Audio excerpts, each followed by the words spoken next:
Celebrities. Either you love them and want to be one, or you hate them and want to see them and the entire structure that keeps them in power burned to the ground. Okay, so maybe that second option was a little extreme, but observing online talk surrounding celebrities unearthed some pretty polarizing beliefs on the topic. But why? What about celebrities gets people so passionately anti-celebrity? Now, I'll be the first to admit that I'm not the most knowledgeable on the topic of celebrities and their drama. Due to my handy-dandy delayed processing, it took till an embarrassing age to realize that the people in my favorite movies and TV shows were, well, real people that existed in real life. That realization sort of broke the whole immersion thing for a while, and this was also around the time I was getting into anime and manga. So I sort of stopped watching any piece of media that had real people in it and pretty much avoided it like the plague. Because of this, I sort of never really got why people were so into celebrities. Who are the Kardashians and why am I supposed to care about what they're up to? Was and still is a genuine sentiment of mine. However, as people often do, I grew up, and as I gained access to things like the internet and subsequently other people's opinions, I began to see why exactly the masses were so enamored with these types of people. Celebrities are like stars, shiny beacons of light in the night sky that is our life, as a constant reminder of everything that we, the people, can simultaneously have but never truly hold. Oh, to be loved. No, adored by even one person, let alone the masses. To be seen, to be heard, to be acknowledged for only the parts of myself that I deem to be the best.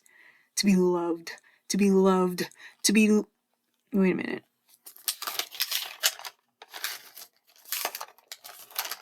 No. Oh, sorry guys, that's not my script. That's last night's diary entry.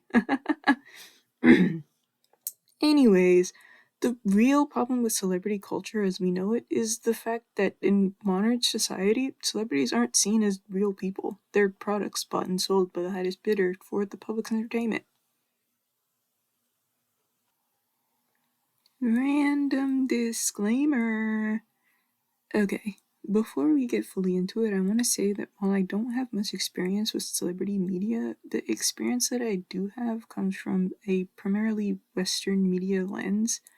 I am well aware that there are dramatic differences between how Eastern, specifically East Asian celebrities or idols, and Western celebrities are seen by both media and fans.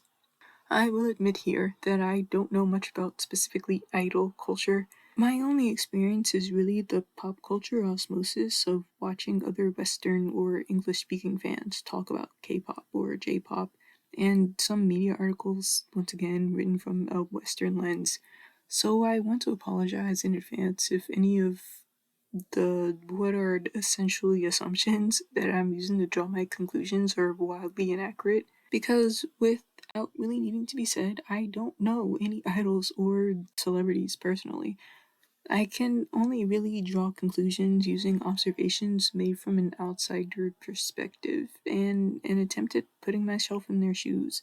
With that being said, I do think that as someone with a more detached view of both celebrity and idol culture, I think I hold a very unique view on the meat of why exactly the culture of both of these combined can be so detrimental. With all that being said, let's get into it.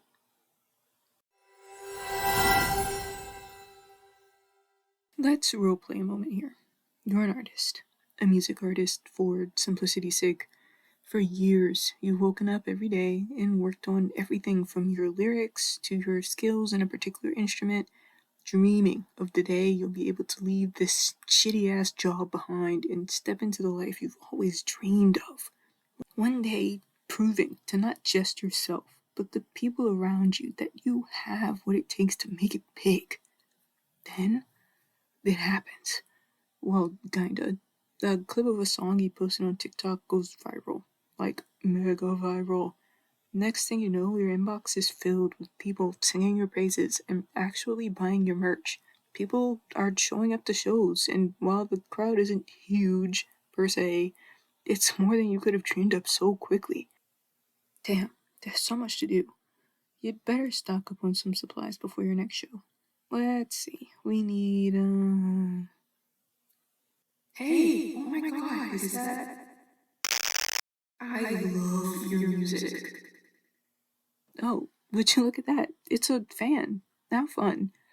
Don't you think it's just the coolest thing, stumbling across people that you know in the wild? I mean, even if you don't know them, it's amazing to think that you made such an impact on a complete stranger that they would recognize you even without the context of your music.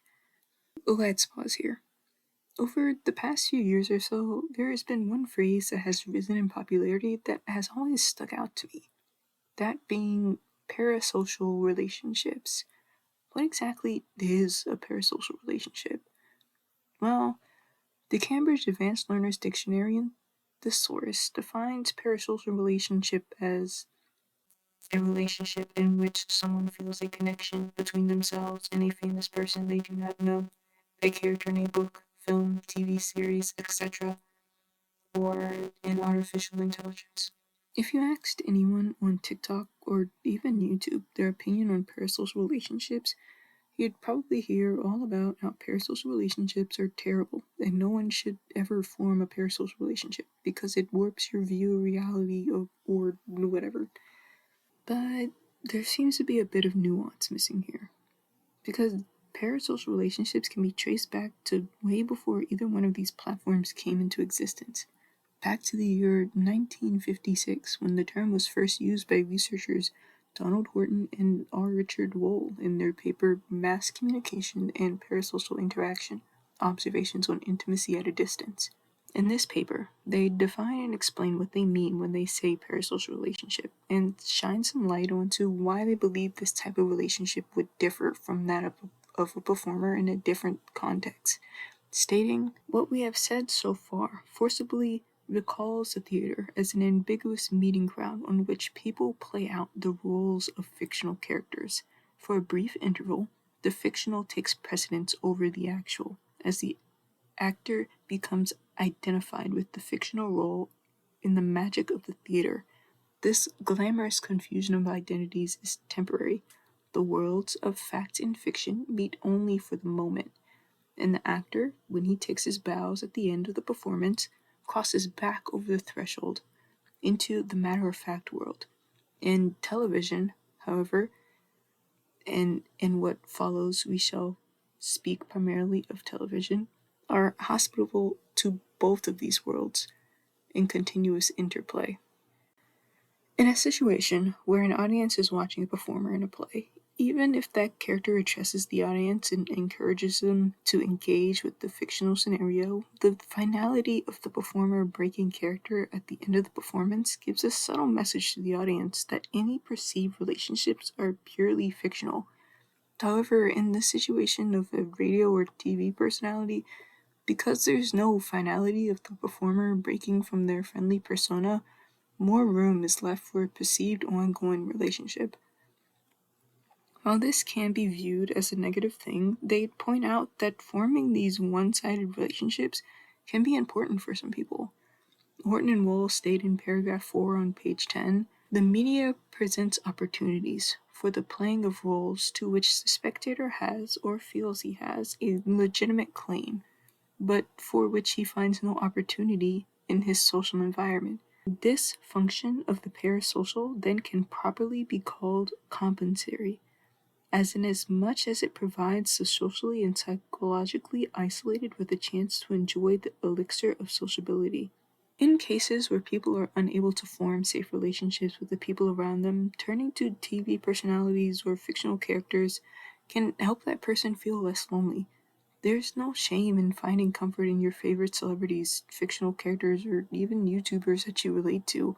The problem only starts when an individual purposely replaces the relationships they could have with the people in their community with one-sided fantastical ones." Page 11, paragraph 2, stating, "Nothing could be more reasonable or natural than that people who are isolated and lonely should seek sociability and love wherever they think they can find it. It is only when the parasocial relationship becomes a substitute for autonomous social participation, when it proceeds in absolute defiance of objective reality, that it can be regarded as pathological. It's in situations where a person avoids looking for people in their community that can fill the relationship slots of close friend, family, or lover because they believe that slot to be filled by the TV personality where people can be hurt. In order to feel truly fulfilled in these types of relationships, there would need to be a reciprocated feeling of love. But in a parasocial relationship, it's very rare, if ever, for the persona to actually know who you are, let alone reciprocate the feelings of love needed to fulfill a slot as serious as a close friend, family, or lover. In my opinion, the danger stems from a form of relationship power imbalance. If you view me as a very close friend, but I in turn don't know anything about you, depending on your mental state, the realization that we don't actually know each other can put either one of us in a very precarious situation. Okay, I think we're at the point where you're picking up what I'm putting down, so I'll avoid continuing to bore you with quotes from this article. But I will say that if you're interested in this kind of stuff, then this paper is a very interesting read, and I'll be leaving a link to it in the description for those that want to check it out. Now that we've got that little side quest over with, let's check back in on your budding music career, shall we? Okay, so it's been a few months, and surprisingly, things have been going pretty well still. You released another song and it's really taken off. Could you really have something big here? If you got this out to more people, could you get this bigger? But how would you even do anything like that? I mean, there has to be something more than just posting clips. Oh, an email? Oh my god, it's from Entertainment. That's amazing. Well, what are you waiting for? Open it. Hey, bestie. Me and my friends over at Entertainment have totally noticed that you've been totally popping off on TikTok lately. I had some of my producers listen to some of your stuff, and we all agree that you're like a real star in the making, babes. Come meet us at restaurant if you're interested. See you there, mama. Kisses and hugs, or whatever. Oh my god, it's happening. What's the procedure? What's the procedure? Okay, just stay calm. Just stay calm. I gotta get to that restaurant. Of course, for payment, we'll have to take a percentage of all your ticket sales and your merch sales and your brand deals and your social media income to pay people like me and for stuff like marketing and whatever, industry stuff. Alright, this all sounds legit. I mean, they even drafted up this fancy contract and everything. Maybe you should just take the deal. Who knows when you'll get another chance like this, and besides, you could always just leave, right? What's the worst that could happen?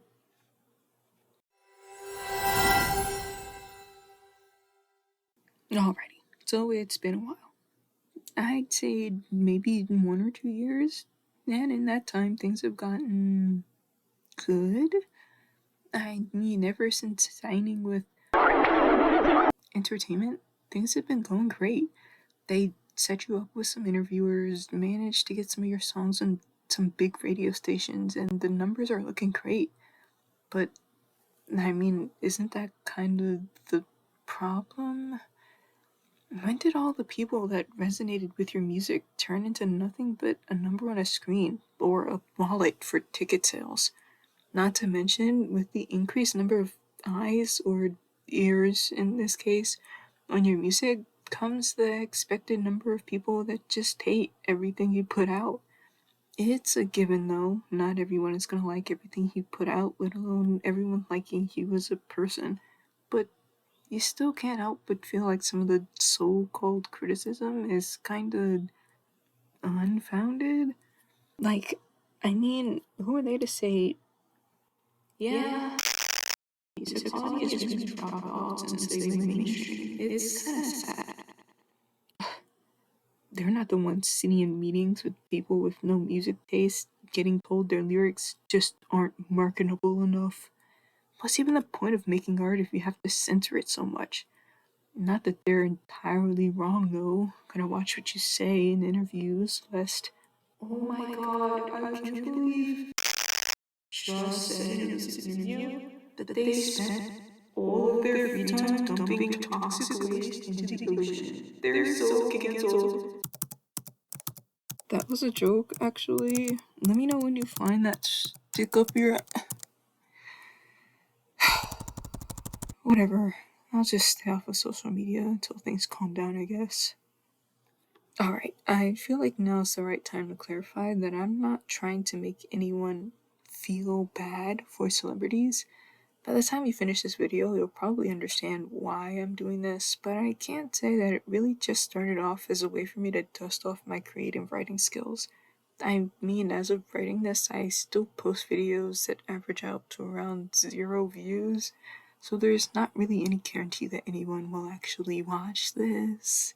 So, I'ma just do my own thing, if you don't mind. Anyways, back on topic. It really goes without saying that in order to be a celebrity, one needs to be considered famous, widely known, or celebrated. Celebrities are more often than not put up on this pedestal and almost worshipped in a way that has never really clicked for me. It might be my neurodivergence rearing its head here, but the idea of thinking someone is better than me or higher up on a social ladder just because they have more social media followers than I do has never and still doesn't make any sense to me. When I watch or read people talk about how much they love a certain artist or TV personality, it comes off to me as if the person they're talking about isn't even human. It's interesting to observe because, in my opinion, it presents a new type of relationship. If people typically put a person in a close friend, family, or lover position when forming a parasocial relationship, it's safe to say that these aren't the relationships being temporarily filled with modern day celebrities. I mean, I love my people, but I wouldn't say I hold them up so high as to be something of an untouchable pillar in my life. This brings me back to the big pin you may or may not have seen me put in the word idol earlier.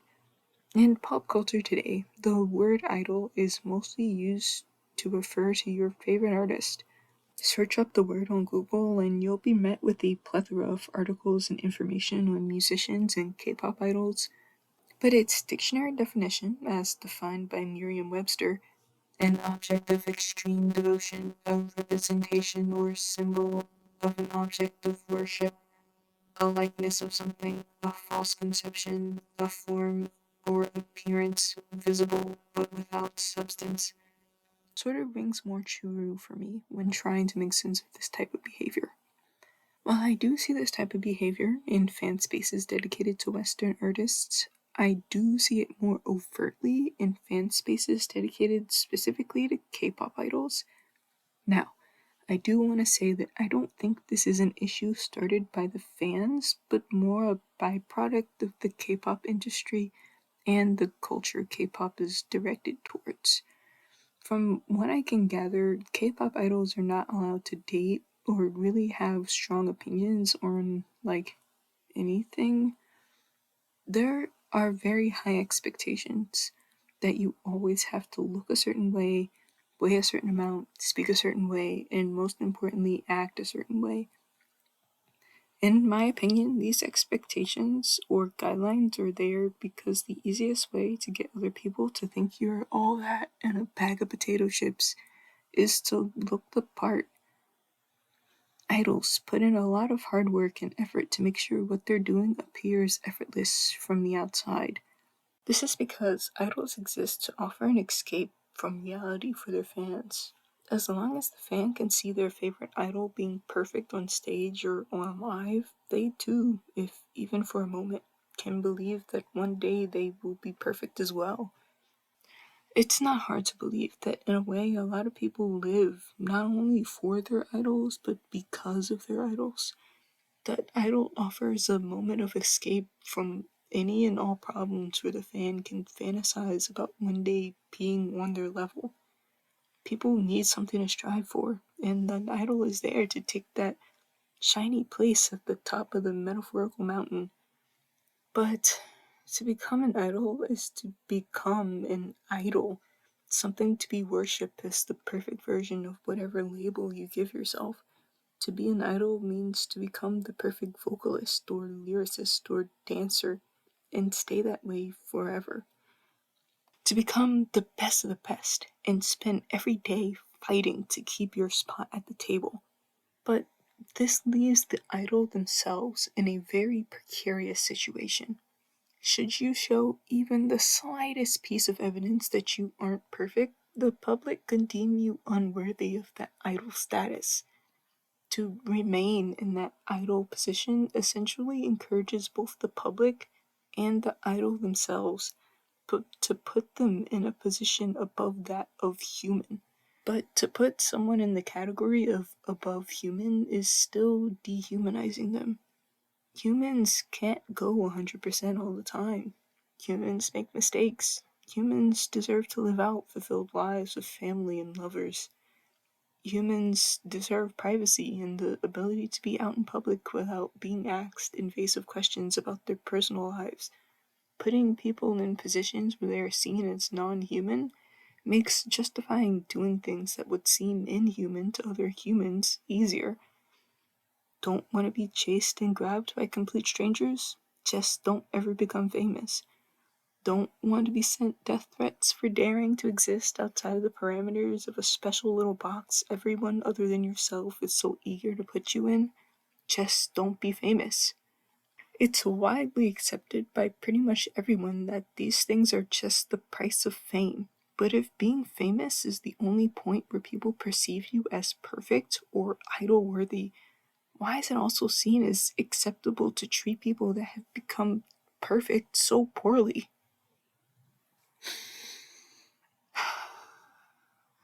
In my own life, I have asked myself many times what it means to be human. Because of my neurodivergence, growing up, it was very hard for me to connect with other people. I could never get it like how other people seem to get it, and that always put a sort of invisible barrier between me and other people. For the longest time, it made me feel broken, like I myself wasn't even human. The way I heard people talk about famous people has never really sat well with me since I was a kid. People would go on and on about how so-and-so was the perfect this and what's his name was the perfect that. But more importantly, they would say, I would love to be them someday. And I never got it. Who would want the constant harassment and other negative aspects that come with fame? It took me years until I realized that these people weren't saying that they wanted to be famous necessarily, but that they wanted to be the best. They wanted to be perfect. I sat back and realized that everyone around me had big dreams and big aspirations of being the best, insert whatever here, and it hurt to realize that I didn't want that.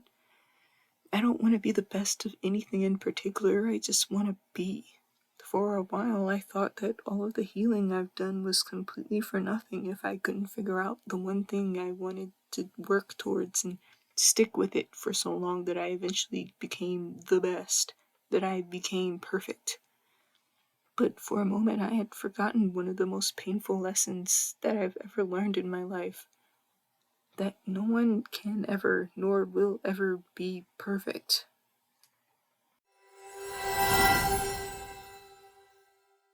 When I was younger, I didn't think I was gonna make it to 18. I didn't grow up with very nice caregivers, and for the longest time I genuinely couldn't imagine what my life would be like if I ever graduated high school in that house. Luckily, I managed to get out of that situation before then, but life kept moving. I was around starting high school age, and it was time to start thinking about what to do with my life.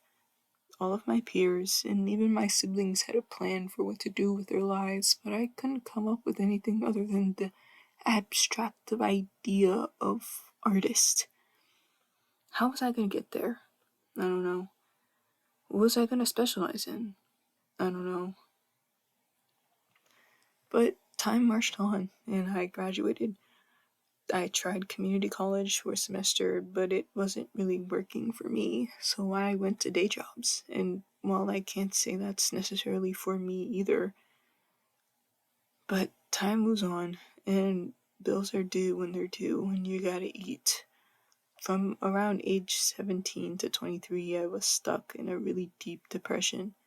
Being 24 now, I can't say I'm that far out of it, but I can say that I've come so far with my mental health to the point where I can actually say that I want to live to see tomorrow.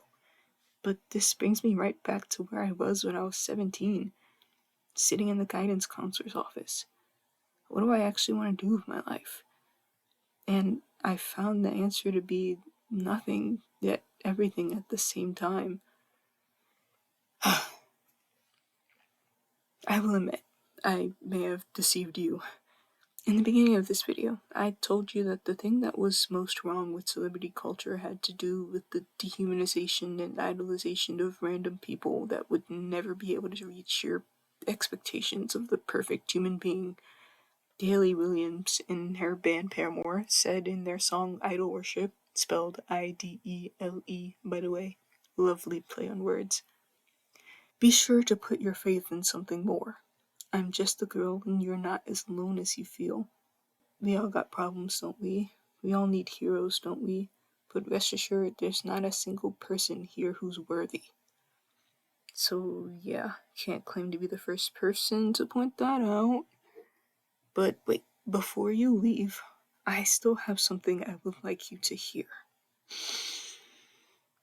The real problem with celebrity culture is that it shows us plain and simple what happens when a large majority of society is convinced that there isn't enough seats at enough tables in the world to fit everybody. In my opinion, the only reason why it's so widely accepted that being a celebrity or idol comes with so many negative stipulations is that people are jealous that somebody else gets to sit at a table that they feel they should be sitting at. With the way things work now, we've all been convinced that the only way to live is if you pick a lane and make somebody else enough money to maybe get a chance to make enough money for yourself. Every day, we shave hours of precious time off our lives, hoping that someday we'll be able to sit in that chair with those people, and then, and only then, is when we can finally enjoy life. But do you really think that's true? Can you really look at the people damn near eating each other alive every day with gossip, climbing and stepping over other people, other human beings, just to seemingly get to a higher position in life and say that they have it so much better? Sure, they don't have to worry about bills and other things that you might be worried about that could be solved with money.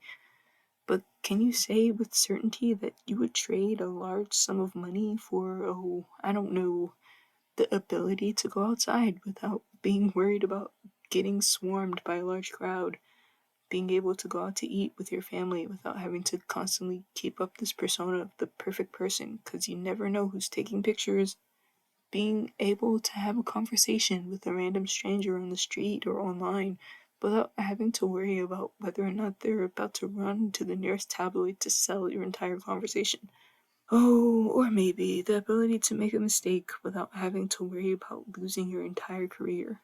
I have to ask you, how much money is your life worth? Is it $10 an hour? Maybe $13.50 an hour. Maybe even $15 an hour with a penny raise every 6 months. Or maybe we're trading into 6, 7, or 8-digit territory. How much money is your life worth? And why are you so comfortable trading your self-worth for cash? With everything going on in the world right now, trust me, I, out of anyone, knows how hard it is to get up and do anything that isn't required of you to do. I know how hard it can be to try and find good things when all you can see is the bad.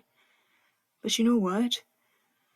Around this time last year, in the span of around 3 months, I lost my job, lost all of my friends, got evicted, and was living out of my car. And then, to top it all off, my cat died. And it took all of that for me to realize that despite my trying to otherwise, I was gonna be here a minute. And if I knew for sure that I was gonna wake up the next day for the next couple of years, I knew I couldn't keep waking up like how I was. I'm starting with the man in the mirror. I'm asking him to change his ways, and no message could have been any clearer. If you want to make the world a better place, take a look at yourself and then make a change. Michael Jackson. Like I said before, this video is going out to essentially avoid. So if there is someone there and you've made it this far into the video, maybe it's a sign that it's time to ask yourself, what is the world you want to live in? And what exactly can you do to get us even the tiniest bit closer to that world? Want to live in a world where people are free to wear whatever they want? You might have to stop making fun of people for wearing cringe outfits. Want to live in a world with more whimsy? You might have to stop calling women that wear cute pink outfits and wield magic wands child predators. Want to live in a world where people stop using AI to try and take over jobs of creatives? You might have to stop making fun of people for having a bad art style or terrible writing. Want to fight the literacy crisis? You might have to stop berating and insulting people that get stuff wrong. Want to wake up every day and actually want to be alive? You might just have to go and find what makes life worth living to you. Whatever world you want to live in, there is what could be considered a half a step's worth of distance thing that you can do right now to help get us there. And the best part about this plan is that it doesn't have to be perfect.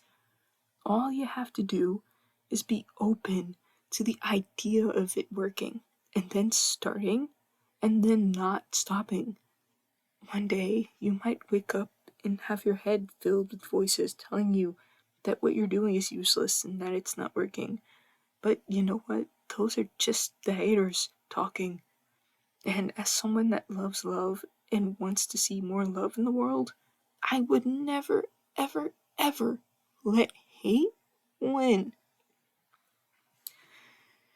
I'm gonna be real with you here. We're not gonna change the world overnight. But if one person inspires another person that inspires another person, then we might get something snowballing here. Sometimes it really only takes a small thing to change somebody's perspective. When I was working the cash register one day, a customer came up to me and I asked him how he was doing. They had said something along the lines of, so much went wrong today, there's still more time left for it to get worse. And without even thinking about it, I went, or so much time for it to get better. We both ended up freezing for a moment, because even I was surprised that I would say something like that. And he just looked at me with that look people give when something you said is probably going to stick with them a while, and after a moment, he said, what a unique outlook on life. And that was the end of that conversation. I never saw that person again, but every once in a while that situation randomly pops into my head, and sometimes I like to think that it's because that stranger just needed a reminder that things can get better at any point. And you know, the funny part about it all is that I would have never said that if I didn't believe it. And I would have never believed it if I never tried to believe it. So, if you don't know where to start, I have a list of suggestions for you. Pick your favorite song right now and sing it as off-key as you can, as confidently as you can. Or even pick your favorite song and dance, but try to avoid the beat as best as you can. Cry, make yourself laugh, drink some water, have something to eat, sit in silence for 5 minutes. Write down everything you feel is wrong in your life, and then rip the paper into as many pieces as you physically can. Go outside and smell some roses. Not even because I think it might do anything, just because I don't know if they actually smell like anything. Like, I've smelled other flower bushes, and some have smelled like something and some haven't. So if somebody comes across a rose bush, could you, like, smell it and let me know what it smells like? That would be great. And don't just say it smells like roses either. Okay. After doing whatever it is you choose to do, go find a reflective surface. Look at yourself in the eye and very sternly say, I am open to the idea of things getting better. Say it as many times as you can for as many days in a row until you actually start to believe it, and then keep believing it. Be more stubborn than the most stubbornest of thoughts. Be more loving than the most hateful of thoughts. The only way we can start healing society as a whole is if we start healing ourselves as individuals first. Each and every person watching this video, especially, has what it takes to change the world. I believe in you. I believe you can do it because despite what you've been told, we're not so different, you and I. And if I can do it, I know for sure you can too. My name is Zion, the alien on Earth, and I want to thank you for hanging out with me today.